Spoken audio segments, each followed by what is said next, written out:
the idea of national education policy, where we are hoping to increase the diversity in our campuses. In this workshop, we want to help Indian institutions prepare to host U.S. students and to partner with U.S. universities. We also want to help American students understand that South India offers a fantastic academic and cultural experience. We welcomed hundreds of American students to India who come to conduct research, learn about Indian culture and society, and study modern Indian languages through the Fulbright Nehru Fellowship Program. I believe there's huge potential in India for expanding study abroad and exchange programs. To facilitate this, we need to bring about a better understanding between U.S. and Indian institutions of higher education on how to design and deliver study abroad programs. We're a membership association that provides training and resources to education abroad professionals around the world. I'm looking forward to working with workshop participants to build capacity in India to host students from U.S. universities on education abroad programs. Register today to be a part of this collaboration and conversation.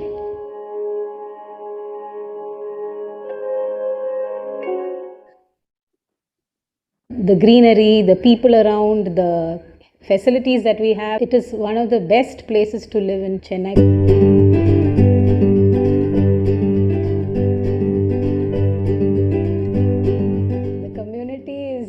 Another added advantage of being inside the campus.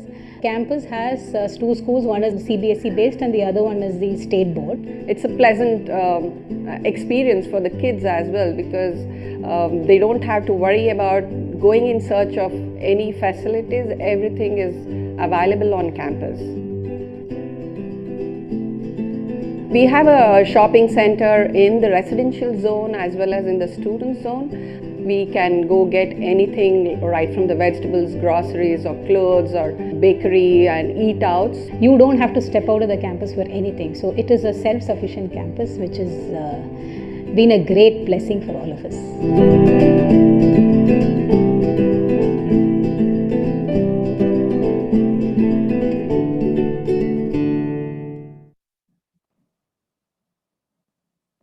The Institute of Eminence scheme has been launched by the Government of India to empower higher educational institutions and help them become world-class teaching and research institutions.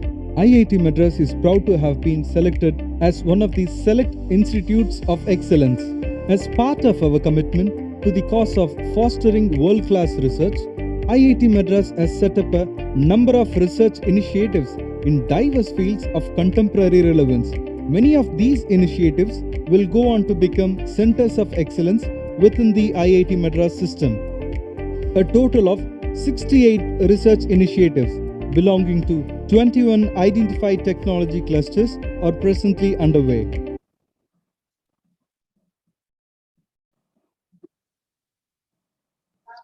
Thank you, Shivram, for the lovely videos. Hello and good evening.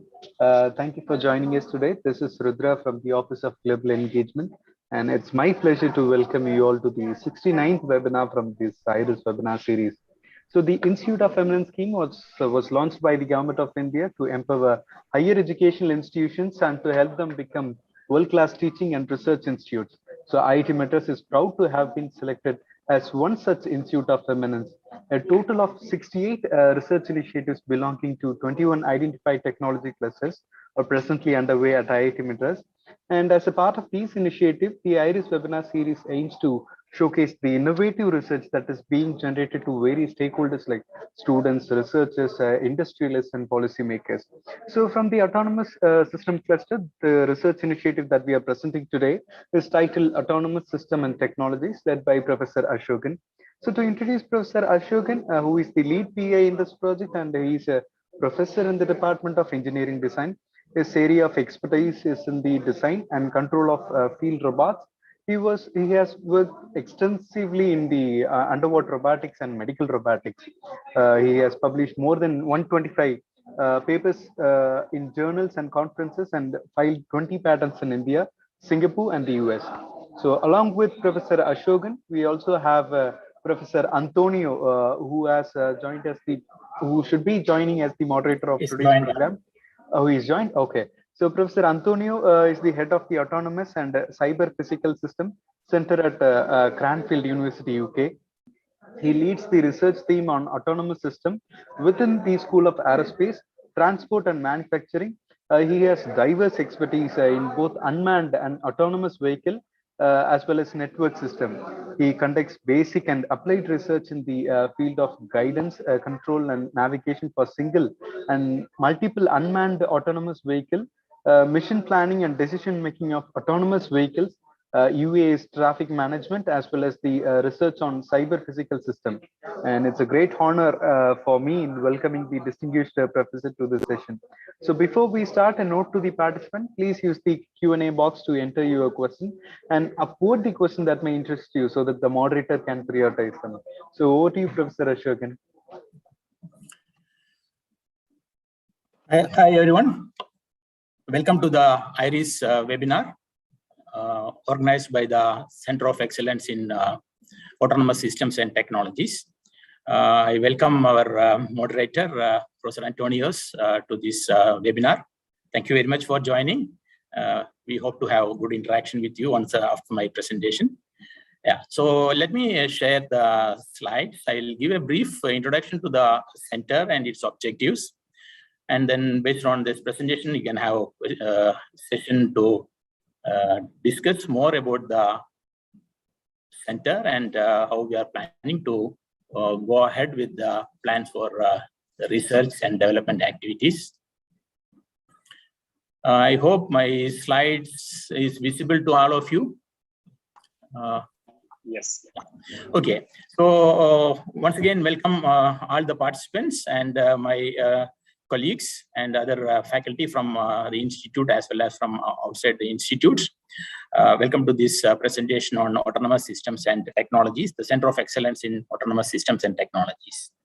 So I'll be giving a brief presentation on the center, about the center.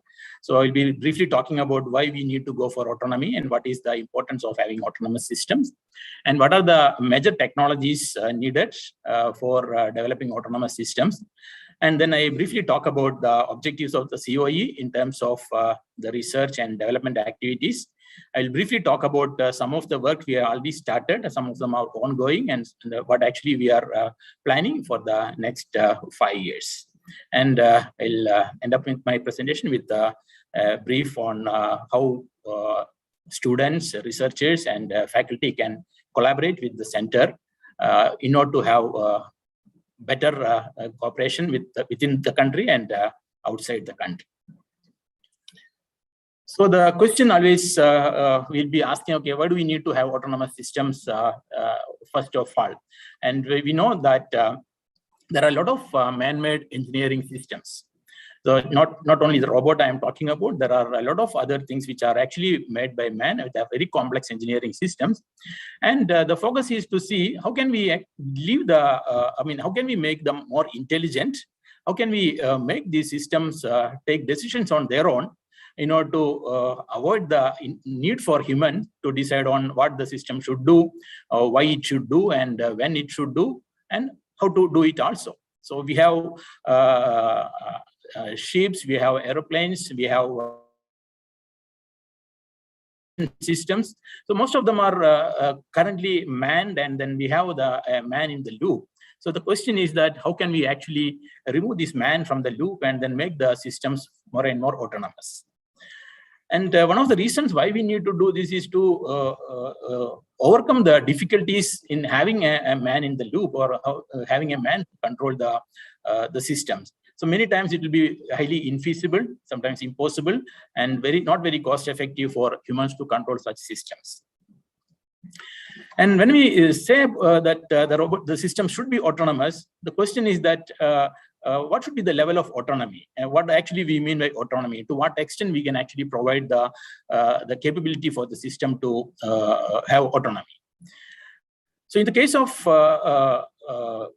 engineering system, it's not possible to have always a full autonomy. We need to look at, okay, partial autonomy or some different level of autonomy depending on the system complexity and the system requirement.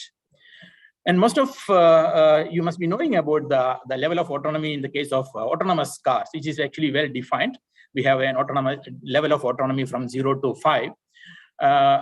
And we know that we are still at that level of 2 or 3, and we are trying hard to move towards 4, but it is still a very high challenge to go to that level of autonomy. And therefore, it is not possible for us to say that all the systems should be fully autonomous. So we need to see what kind of autonomy to be provided. And in order to provide that level of autonomy, what is needed in a system, what kind of technologies are needed. So if you look at the systems other than the autonomous car that we are all of us are aware, there are so many other systems where we need to have autonomy, or we can provide autonomy, especially in the field of agricultural automation. And we know that there are a lot of mining activities going on. There are places where actually human cannot go, especially in the field of war field or in a disaster, natural disaster situation. So there are many situations where we would like to have the systems to be autonomous to avoid the danger to the human, as well as to avoid any other complexities in operating the system. And when we need to do that, or we need to provide autonomy, we need to look at what are the technologies that may be needed or that are actually essential in order to achieve this autonomous operation. And as you can see over here, there are many things which we need to provide. They are not coming from any particular engineering stream. They actually come from various streams. For like sensing, you need to have a lot of sensing. We need to get the perception, and we need to map the environment. We need to have planning for the system to move around or to do the task. We need to have different control strategies. We need to have manipulators, or we need to have actuators to drive the system. We need to have foolproof navigation systems. And all these can actually be improved with the good level of learning. So all these are important in achieving the autonomous system, or providing autonomy to a system. And if you look at the top level, you can actually see that any autonomous system, or any system which actually has got its own intelligence to move around, which actually will be having a mission control, which will be programmed by the user based on the mission. And this mission control will be continuously interacting with the navigation, guidance, and control system, which is considered to be the brain of an autonomous system. And that will be providing the necessary control signals to the actuators, and actuators will drive the system, and the system will move in the environment. And of course, you need to have many other supporting systems like safety systems, communication, and payload sensing, and things like that. So that is the basic requirement for any autonomous system. Or when you want to develop an autonomous system, you need to have the basic building blocks which will provide the necessary autonomy to the system. And as I mentioned earlier, it's not necessary that all the systems should be fully autonomous. So we looked at the requirement currently in the field, and to try to understand what are the systems that we can actually think of as an immediate requirement or immediate research challenge. So there are unmanned vehicles, which all of us know. There are aerial, ground, surface, and underwater vehicles, which are primarily, currently, many of them are remotely operated, but there are autonomous vehicles. Then we can look at, it's not only the vehicle, there are many other things which actually we can develop, many other systems we can develop, like multimodal robots, the robot which can actually do multiple tasks without having a very complex system. We can look at the healthcare systems and then see what kind of systems can be developed to provide more autonomy to the system. And of course, the space systems also. So there are multiple avenues for us to work in this area. And therefore, based on all these understanding, we looked at what we can actually develop as part of the system, or what actually we can do as a center of excellence. So we looked at this and then came up with the objectives of the center of excellence in terms of the technology development. So we'll be focusing on computationally efficient and robust algorithms for domain-specific aspects. So there can be, depending on the domain, there may be specific requirements. So we'll be looking at these requirements and developing highly efficient algorithms. Then we look for domain-independent technologies for autonomous operation.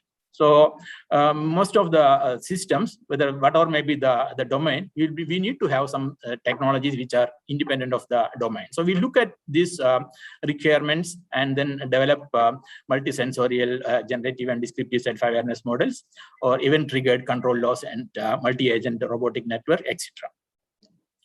And we look at how the artificial intelligence and data science can actually be efficiently used for improving the cognition systems for autonomous operation. This is a very important point because cognition is one of the real challenges in autonomous system. And we believe that artificial intelligence and data science will be a real enabler for us to go forwards.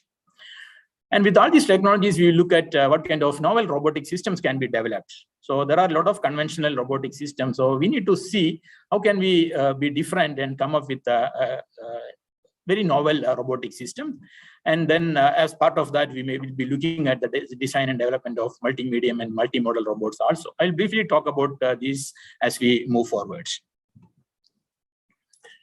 So coming to the developments, so the technology aspect I already mentioned. So in the development aspect, we would like to look at the autonomous off-road vehicles. There are requirements for off-road tracked vehicles and wheeled vehicles in agriculture, mining, etc. And then we'll be looking at semi-autonomous mobile manipulator systems for various applications and robot-assisted minimally invasive surgical systems. Waypoint tracking as well as multi-robot obstacle avoidance systems, and then multi-medium and multimodal robotic systems. So this will be the focus of the center in developing practical systems for field applications. So let me briefly go through the current work going on in the institute. There are many faculty who are involved in the design and development of robotic systems and technologies. So we'll be looking at what are the current capabilities and how we can actually leverage on these capabilities to develop further on this. So we have people working on biomimetic robots, which are actually fish-shaped robot or robots which are actually based on the bio systems. And we have been working on the off-road tracked vehicles and wheeled vehicles. One of the PIs is actually working on the wheeled vehicle autonomous navigation. And we are trying to find out how the tracked vehicles, especially the battle tanks kind of vehicles, how can it be transformed to an autonomous vehicle. So preliminary work has already been done. So we'll be continuing this work to convert these vehicles into fully autonomous vehicles. And these technologies, once we develop, we'll be using them for the mining and agriculture field also.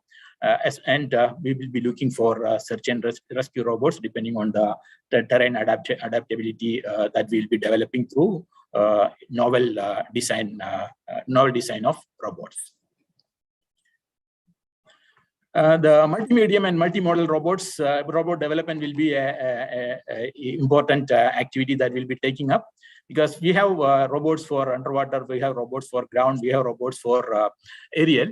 And many times there may be a requirement where the robot can actually move in more than one medium. So we are looking at the design of robots which can actually take off from the ground and then move in the air and then dive into the water and then come up. So we already started working on this in this area, where multi-medium robot Acutus was designed recently for aerial and underwater applications.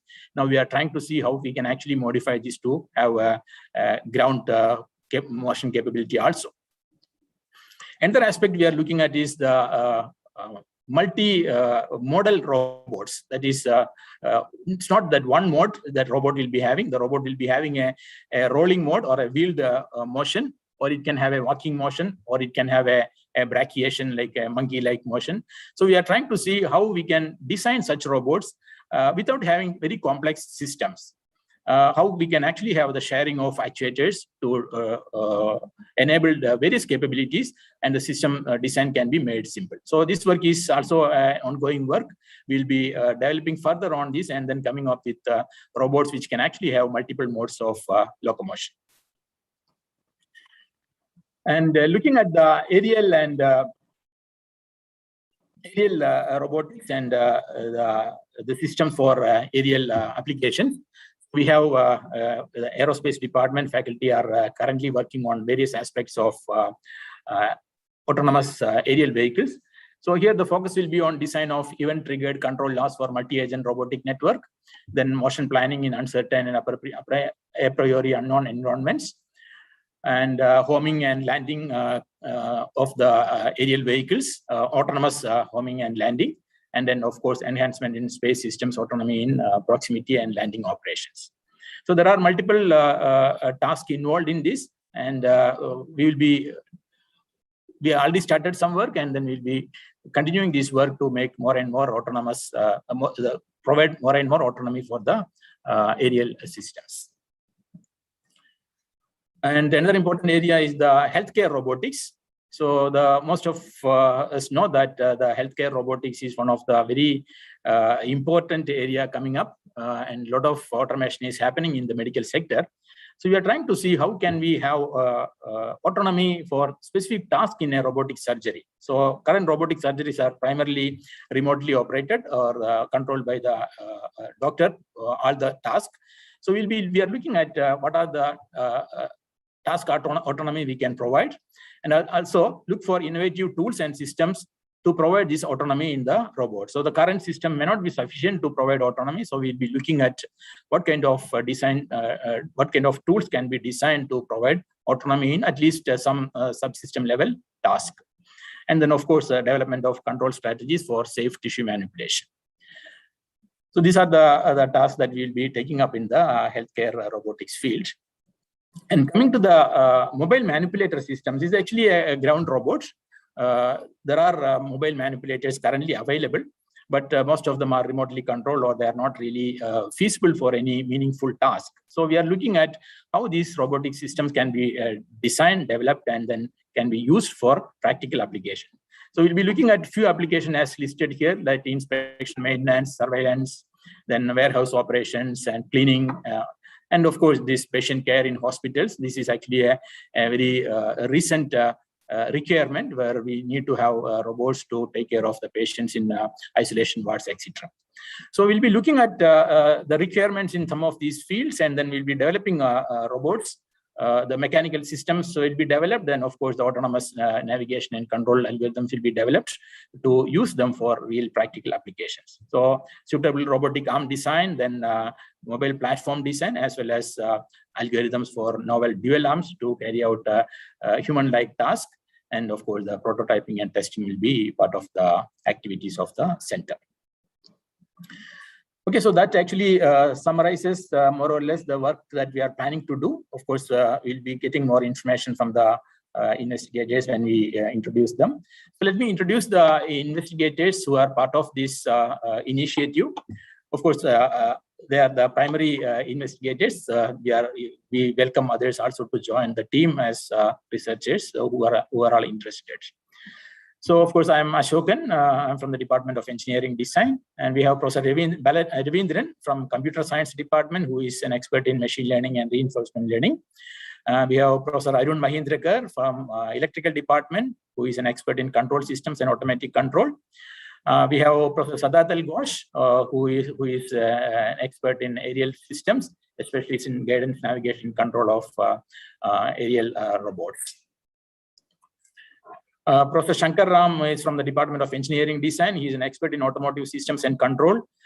He has been part of many automotive projects, especially remote operation and autonomous operation. Professor Sandeepan is also from Department of Engineering Design. His expertise is in the design, development, and control of parallel manipulators. We have Professor Nirav Patel, who, again from the Department of Engineering Design. He is an expert in medical robotics, image-guided surgeries, and surgical planning and navigation. And we have Professor Somashekar, who is from the Department of Mechanical Engineering. He is an expert in actuators and hydraulic and pneumatic systems and robotics. So this is the team. So with this introduction to the Center of Excellence, I'll introduce you the collaborators from abroad. So we have many collaborators from foreign universities. So I have listed the names here. So we'll be adding more researchers who will be visiting us, and then who will be taking part of the research with us in the Center of Excellence. So the last slide I have the opportunities for you to collaborate with us. So we are looking for faculty and researchers from other institutions who are welcome to join the team as short-term researchers. We have postdoctoral openings available in the center. We'll be taking student interns once we are fully operational. At present, we are in a virtual mode. Once we are out of the COVID situation, we'll be fully operational, and we'll be taking student interns. We'll be going for recruitment of project staff who are experienced in the field of robotics and who are passionate about robotics. We'll be taking them as project staff. And of course, we'll be welcoming the international researchers for short-term research attachment. And of course, if they're interested in doing PhD or postdoctoral research, they'll be always welcome. So that's all from me. Thank you very much for listening to me. I'll be open to questions, but I'll hand over this to Professor Antonio to take over the further deliberations, question and answer sessions. Thank you very much. Very nice presentation, Professor Asokan, and it's a very good overview of the challenges on the topic and some of the areas that you in the center there are active. It would be nice to having, if they are available, the other panelists to be able to briefly introduce themselves and give a quick point of view of their vision and aspirations for research on that center of excellence you have established down there. Yeah, so I'll invite them to introduce themselves and then briefly give their views on the center. Professor Ravindran, I think he could not join today. Professor Sadadal? Yeah, am I audible? Yes, go ahead. Okay.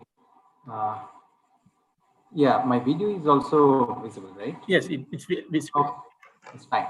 Okay, hello, Professor Surdas, and hello, everyone.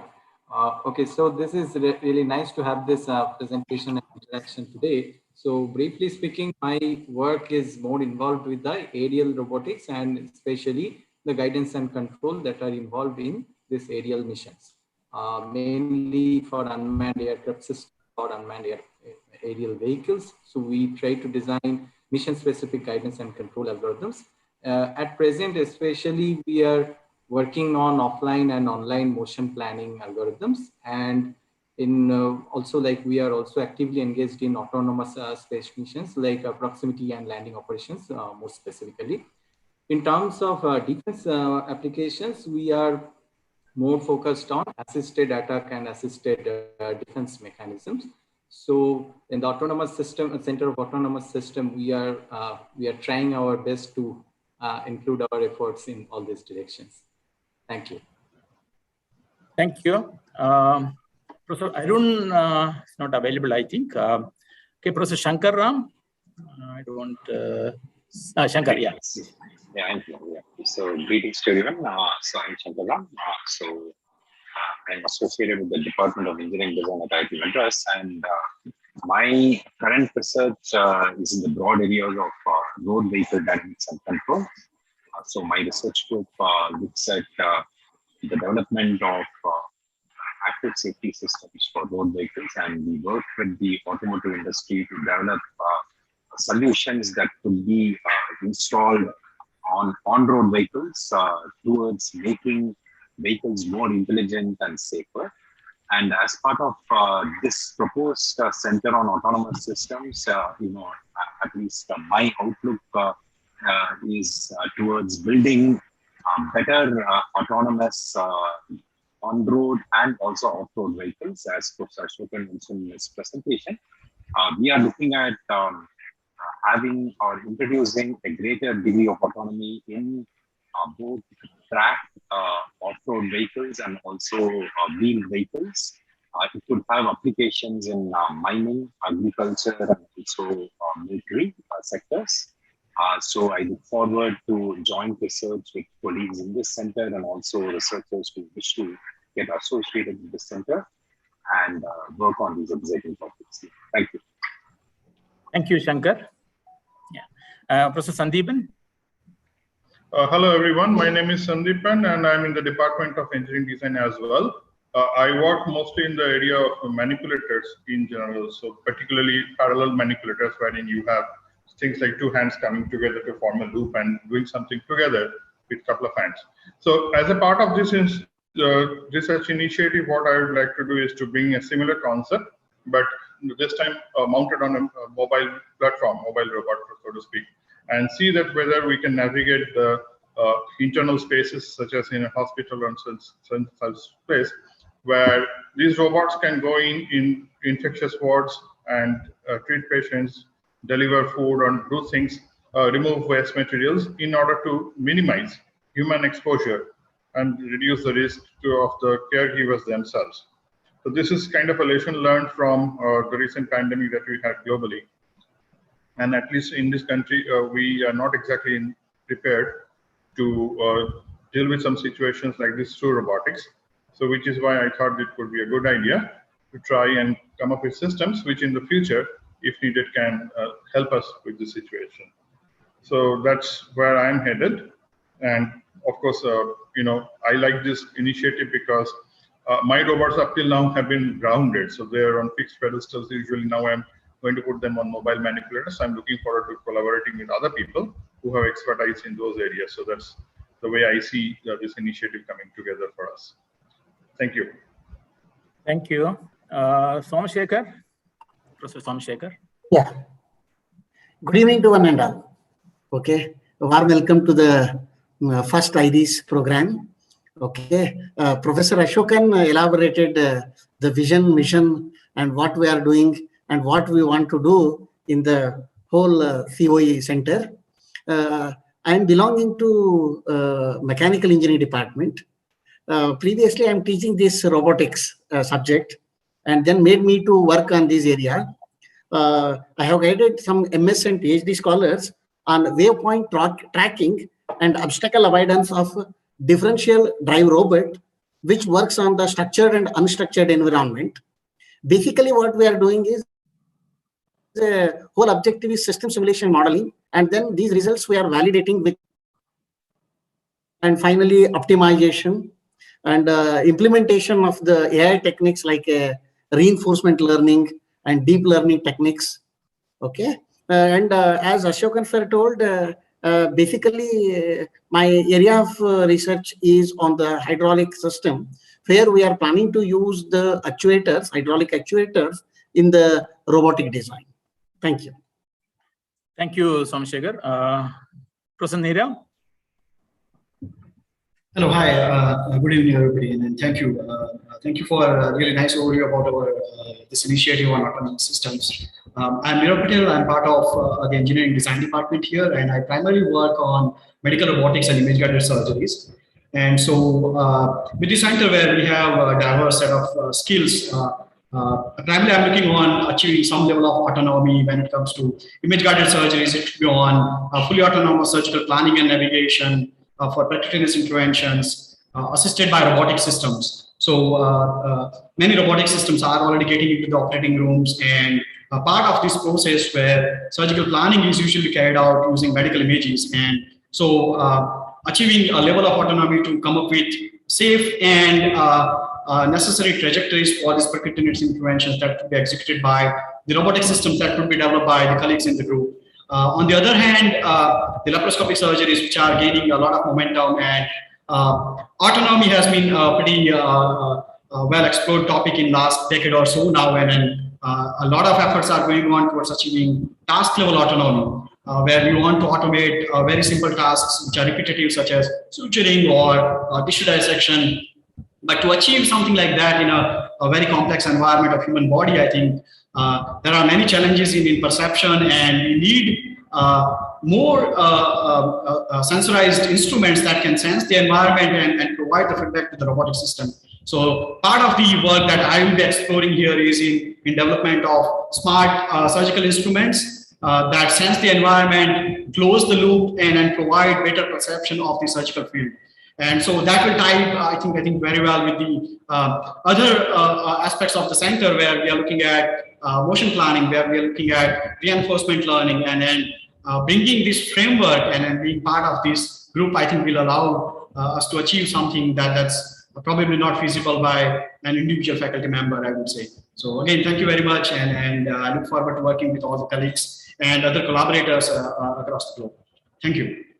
Thank you, Nirav. I think I have covered all the PI. So over to you, Professor Antonius.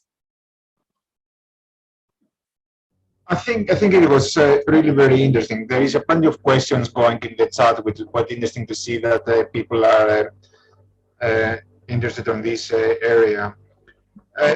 There is a common theme around. Of course, it's a learning, and it doesn't matter if it is for control or for navigation or for system awareness.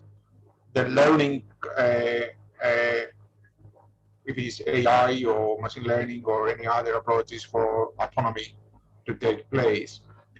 How do you think, and I don't know who is the best to answer or who would like to answer,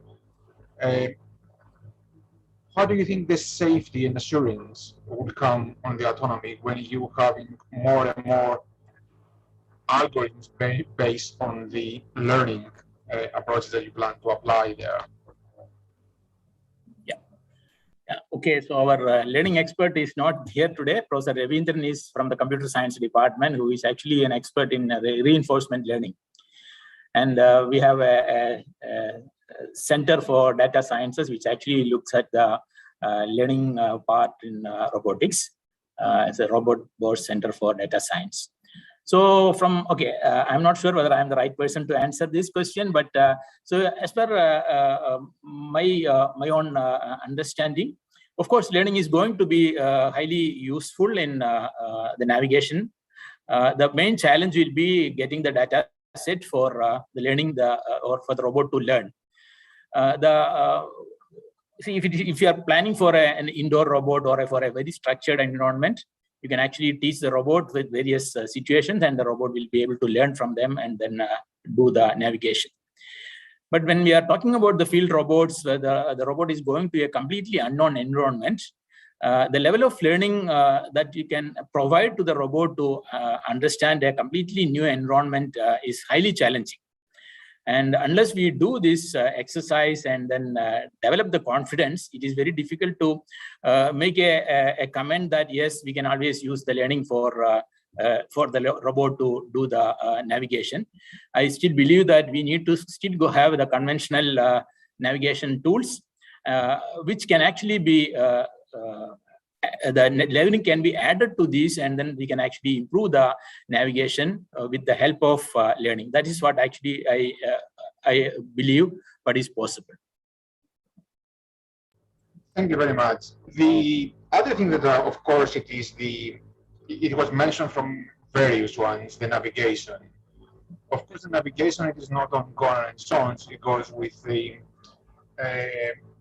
timing and precision as well. Because if you're having many different platforms working, you need to know not only where there are, but when there are, where they say there are. So what is your view of the position navigation and timing and the challenges that you will think that you will face? Because it is different for underwater vehicle, different for ground, different for area, and of course indoors it is quite important as well, especially if you go for medical ones. The precision and the timing, it is quite important there as well. So what is your view of the importance of these ones, and what is your planned vision on that one? Okay. So maybe I'll ask Pradadal to answer first about the navigation issues with the aerial robots. Then maybe I can talk a little bit about the underwater problems also. Yeah. Okay, so in terms of navigation and all these aspects, like, I'll just talk about the broader spectrum of our GNC field, right? That is guidance, navigation, and control. So, especially for navigation, we already know there is something called, okay, let me give you one general environment where you don't have any prior idea about the environment, and you are going and you are realizing that in which kind of environment you are now. And also then you try to realize that in that environment, how you are located, how you are oriented, how you are going to move in the, at present, what is your tendency and all that with respect to the environment. So all these things, when you try to discuss about and when you try to get the ideas about, from sometime like for last, I think 3 decades, we are now having some concept of like simultaneous localization and mapping. So nowadays the learning has become the buzzword, of course, but even much before when the learning became a buzzword, we had this like the basic development of this SLAM technology that came up. But now it is much more advanced technology. There are much more matured methods in the SLAM technique. So we can consider that, okay, in that way, basically, you need to have more understanding in a probabilistic setup. And that is nothing but your learning framework will try to help you in that entire aspect. So that is one part. Other than that, if I see the other aspects of GNC, the other aspects of GNC that involves the guidance and control, even then also, I mean, after you know that where you are in your environment and your relative position, orientation, movement possibilities in the environment, then you need to know that, okay, how you will guide and how you will control finally yourself. So in all these aspects, you can actually, it is possible to apply different learning mechanisms, especially when you consider that you don't have any specific model of your system. You don't have any specific model for your engagement dynamics, engagement kinematics, and engagement and vehicle level dynamics also. So there are possibilities where you can apply reinforcement learning based method. In fact, in our lab, one doctoral student actually applied reinforcement learning based methods. So he used mainly RL and IRL frameworks to kind of come up with some algorithms so that like it can cater to the requirement of even completely unknown system. So there are different policy methods like off policy methodology and on policy methodology. So all these things can be explored. Yeah, I mean, there is a huge scope of work in that. But even, I mean, I would conclude by saying that to make machine learn, first of all, humans should learn how to make machine learn. So we need to really be focused on that. So we should not be carried with that term just machine learning and learning by in that way. So we should first understand that what particular methodologies we can use in particular setups, and we should try that. Yeah. Thank you, Sadadal. Anyone else would like to add any comments before I give my comment? Yeah, so I was going to add a little bit on the reinforcement learning part, particularly for the both deep learning and reinforcement learning in medical imaging has gained quite a momentum over. In fact, COVID accelerated a lot of work for identification of COVID with the CT image data sets. What primarily I have a couple of students working on is on coming up with both RL and deep learning algorithms that can use MR images to target a tumor in the head, basically in the brain. And so we're working on if we can autonomously find a safe trajectory that can allow us to put needle-like devices into the tumor and either get a sample or perform an ablation procedure. Presently, it's usually performed by a neurosurgeon by looking at the images on a computer console, going back and forth these images and saying that, okay, I feel that this is a safe trajectory. It doesn't go through any critical tissue structure. So this is one thing where I believe that both RL and deep learning could really show some encouraging results. We hope that.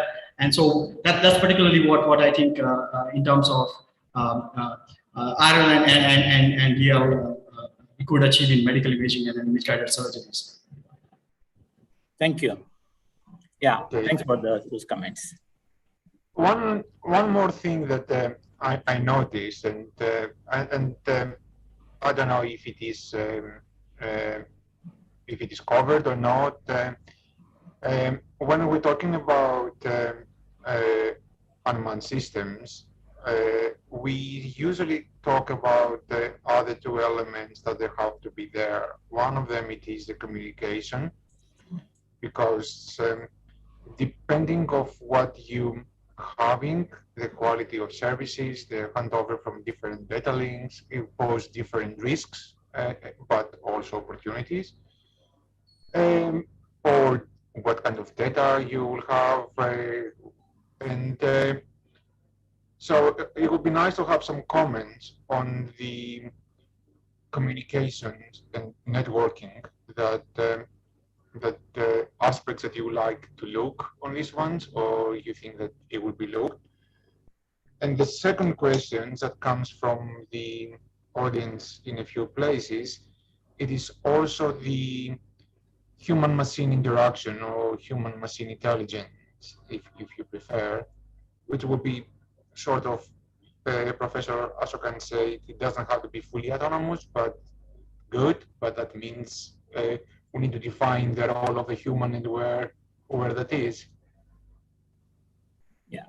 So this is the two questions. Yeah, I agree. I understand. Yeah, so the communication is, of course, see, when we are having it is a fully autonomous, we don't worry too much about the communication with the base station. We assume that things will be working well. And the only thing what we require is the status of the device or the health of the device. So basically a health monitoring kind of information is the primary communication that you may require in fully autonomous systems.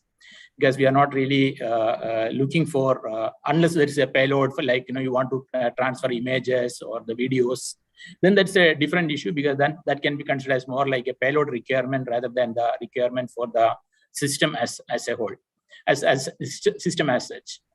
But this basic communication, if it is a terrestrial communication, things are not that difficult. For aerial and ground robots, we have not too much of a problem in communication. But this becomes a very big challenge when it is in underwater. So you don't have any way to communicate, or the communication bandwidth is too narrow or too small. We cannot really communicate any meaningful data from an underwater robot to the base station. The maximum that we can do is to send an SOS message saying that, oh, okay, I'm in danger. Or you can send a message from the ground station saying, okay, stop everything and come back. That kind of short messages can be transferred through your sound-based communication, your sonar communication thing. But beyond that, we don't have anything to do the communication underwater. So at least at present, we are not planned anything specifically in the communication area, because at present we don't have any expertise in this area. But we can actually look into those possibilities of developing improved communication systems or communication network within the autonomous system. That may be an interesting thing. If you have 2 or 3 robots working together in a collaborative mode, and then communication between those robots would be of more interest than the robot communicating to a base station. So this is something which we will be looking at a later stage. When we have individual system, we can look at collaborative task execution. At that stage, we will be looking at the communication part. And the second question was, I forgot. The human interface. Yeah, so this will be very critical when we talk about medical robotics. Healthcare robotics, this human-machine interface is going to be very critical, especially when you talk about autonomous surgery or semi-autonomous surgery or surgery with task-level autonomy. There actually, we still have the human interacting with the machine, but at different levels and at different tasks. So there actually the human-machine interface becomes a very critical part. Especially the feedback that the operator would like to get from the station or from the patient or from the remote station, that the touch, the force or the stiffness, what are the parameters you would like to get? How do you actually give this to the operator? So there actually the haptic systems plays a major role. So while developing the healthcare robotic system, I hope we'll be able to focus on that aspect also and develop something to improve the human machine interface, to get a better feel for the operator and then to have better comfort for the operator. I hope Neerav will take care of that part as part of the surgical robot systems.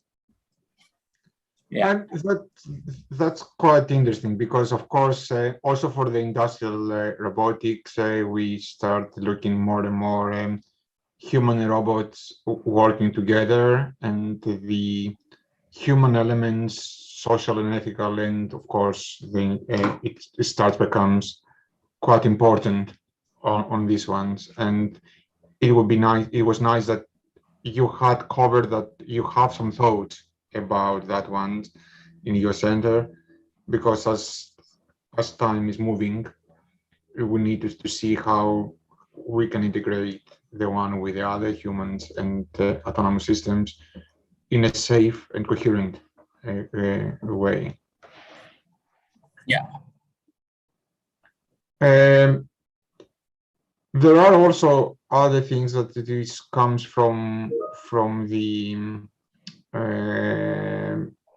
questions here, which is sort of also new materials and that is and new sensors that can play a role there.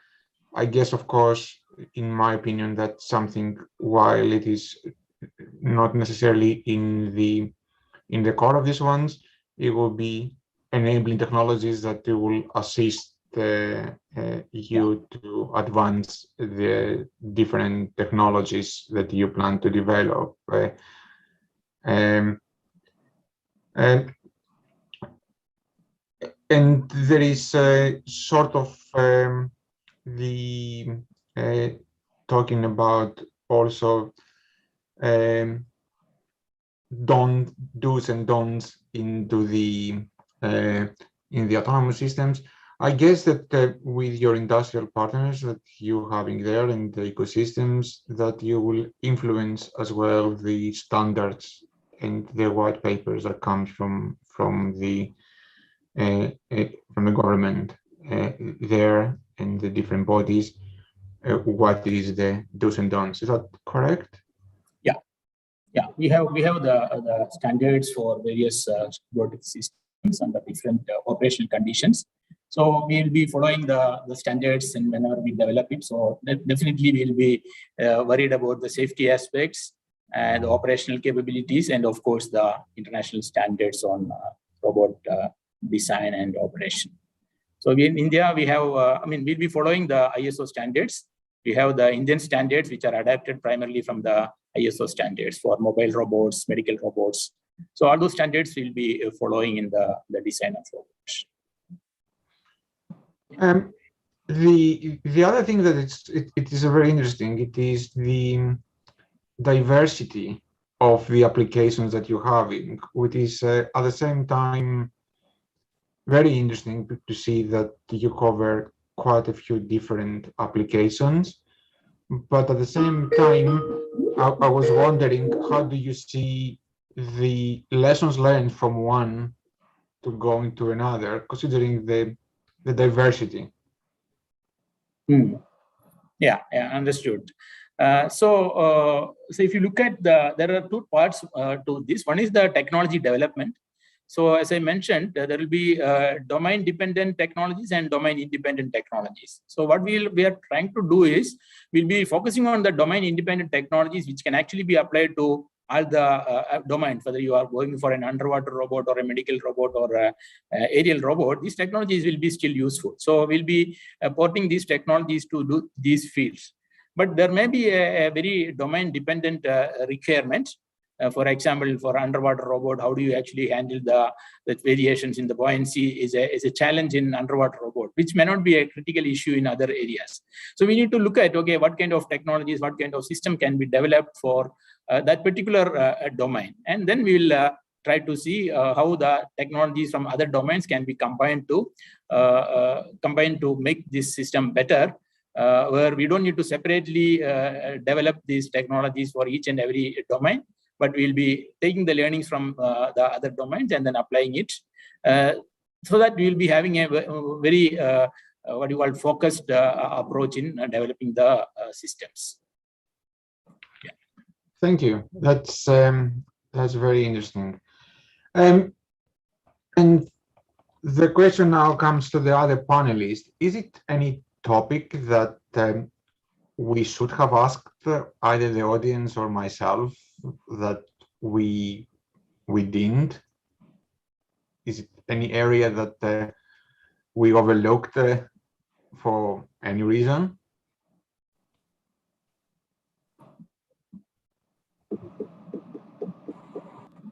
I think you have done a great job by looking at all aspects and then taking the questions from the audience and then going through the presentation and then trying to cover the whole aspect of the center. Yes. Thank you. I think it is very, very good, the center you established in there. You have brought a good selections of skill and expertise together. I'm sure that it will be a very successful adventure that you work all together. And I'm looking forward not only to see these ones, but also to having the opportunity to visit and see in the Sure. to see all the interesting research going there and work with you guys. Thank you. Yeah. Thank you. Yeah. Okay, I think that was really interesting. Thank you very much for your nice moderation of this webinar. I think you have done good homework by looking at the slides and the background of each and every investigator, and then trying to see, how they are going to contribute and what are their the views about the center. So it was very nice listening to you and interacting with you. So we look forward to your support. And of course, we'll be very happy to have you visit India and then be part of this center. Thank you very much. Okay, and I thank all the colleagues who were present here and then who actually supported the center from the beginning onwards, and look forward to working together with all of you for the successful completion or successful achievement of the objectives of the center. Thank you very much.